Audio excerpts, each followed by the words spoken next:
Hello viewers, ये है BEd second year का पेपर जून 2017 का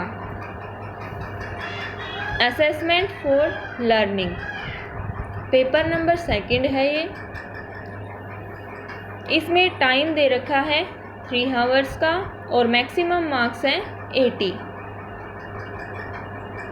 देखो, इसमें टोटल 9 क्वेश्चंस गिवन है।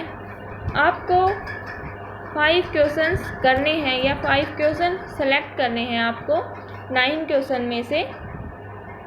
जो क्वेश्चन नंबर 1 है वो कंपल्सरी है और 4 यूनिट आपको दे रखी हैं। आपको प्रत्येक यूनिट में से एक एक क्वेश्चन सेलेक्ट करते जाना है। आपको चॉइस में क्वेश्चन दिया हुआ है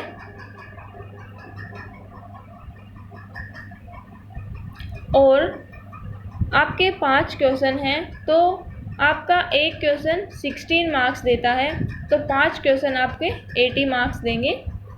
इसमें देखो, आपका क्वेश्चन नंबर 1, इसमें 4 पार्ट्स गिवन है। Right short notes on the following. आपको ये जो डेफिनेशन दे रखी है इसको 4 नंबर के हिसाब से अपना आंसर देना है। ए पार्ट देखो, principle of assessment. B part, concept of rating scale. C part, characteristics of grading system. D part, mean. यानी कि आपको ए पार्ट में आकलन के सिद्धांत के बारे में बताना है। बी पार्ट में रेटिंग स्केल का प्रत्यय, इसके बारे में लिखना है। सी पार्ट में ग्रेडिंग व्यवस्था की विशेषताएं और डी पार्ट में औसत। आपको ये जो 4 पार्ट दे रखे हैं इसको इतना लिखना है कि आपको 4 नंबर आसानी से मिल जाए।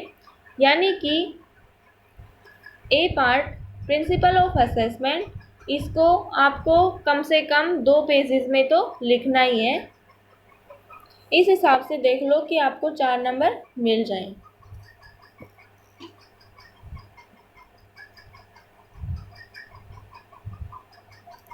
आगे है भाई यूनिट फर्स्ट। इसमें आपको 2 क्वेश्चन गिवन है, सेकंड और थर्ड। आपको ओनली एक क्वेश्चन ही अटेम्प्ट करना है।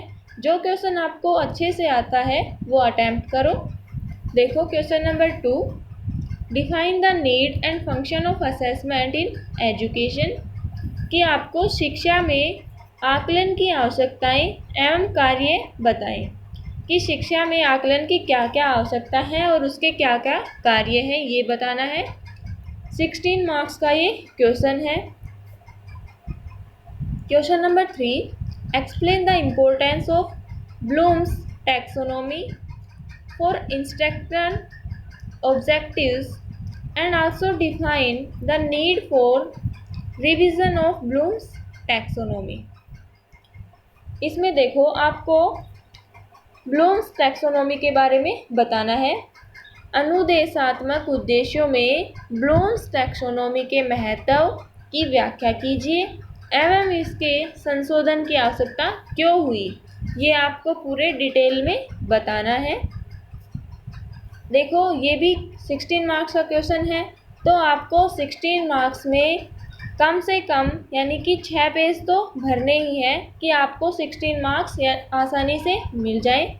यूनिट फर्स्ट में आपको 2 और 3 यानी कि चॉइस में दिया हुआ है। जो क्वेश्चन आपको अच्छे से आता है वो आप अटेम्प्ट कीजिए और कम से कम इसके 6 पेज भरें। यानी कि जो खड़े पेज हैं वो 3 और दोनों साइड के लगा के 1, 2, फिर सेकंड पेज यानी कि 3, 4, फिर थर्ड पेज 5, 6 यानी कि 6 पेज आपके हो जाएं। आगे है भाई यूनिट सेकंड। इसमें देखो, इसमें भी आपको चॉइस गिवन है। क्वेश्चन नंबर 4 और 5, जो क्वेश्चन आपको अच्छे से आता है वो क्वेश्चन आप अटेम्प्ट करो। क्वेश्चन नंबर 4 देखो, what do you mean by observation, define the steps of observation. देखो, निरीक्षण अथवा अवलोकन से आप क्या समझते हैं और इसके विभिन्न पदों का वर्णन कीजिए। ये आपको पूरे डिटेल में बताना है। 16 मार्क्स जितना।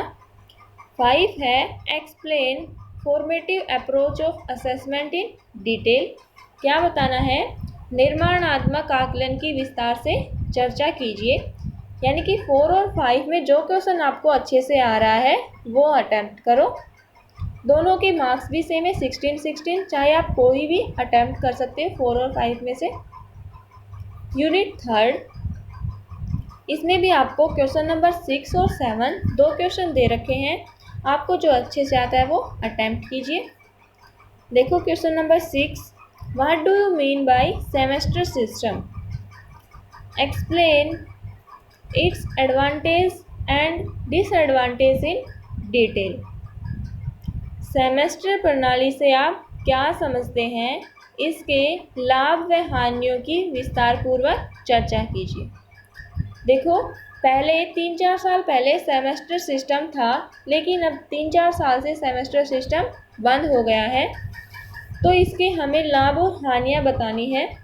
अब सीबीएसई ने एक नया नोटिस जारी किया है कि वो अपने आगे आने वाले जो उसके 10th और 12th के बोर्ड के एग्ज़ाम हैं वो दोबारा से सेमेस्टर सिस्टम लागू करेगी।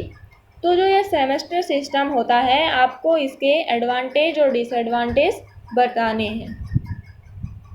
Question number 7, explain the concept of question bank and also the steps for the development of question bank. ये देखो, क्वेश्चन बैंक के बारे में आपको बताना है कि ज्ञान प्रश्नोत्तरी की अवधारणा की व्याख्या करते हुए इसे विकसित करने के सोपानों की चर्चा कीजिए। ये आपको बताना है। आगे है भाई आपकी यूनिट 4। इसमें भी आपको चॉइस में क्वेश्चन गिवन है। क्वेश्चन नंबर 8 और क्वेश्चन नंबर 9 आपको एक क्वेश्चन अटेम्प्ट करना है। वैसे तो मेरे हिसाब से तो आप क्वेश्चन नंबर 9 अटेम्प्ट करो तो ज़्यादा अच्छा रहेगा, क्योंकि इसमें 4 ऑप्शन यानी कि 4 पार्ट आपको गिवन है। इसमें देखो, जो ऑप्शन वाले पार्ट होते हैं, पार्ट वाले क्वेश्चन होते हैं, इसमें नंबर कटने के चांसेस बहुत कम होते हैं। तो भाई आपको जो अच्छे से आता है आप तो वही अटेम्प्ट करो, लेकिन हो सके तो क्वेश्चन नंबर 9 अटेम्प्ट करना।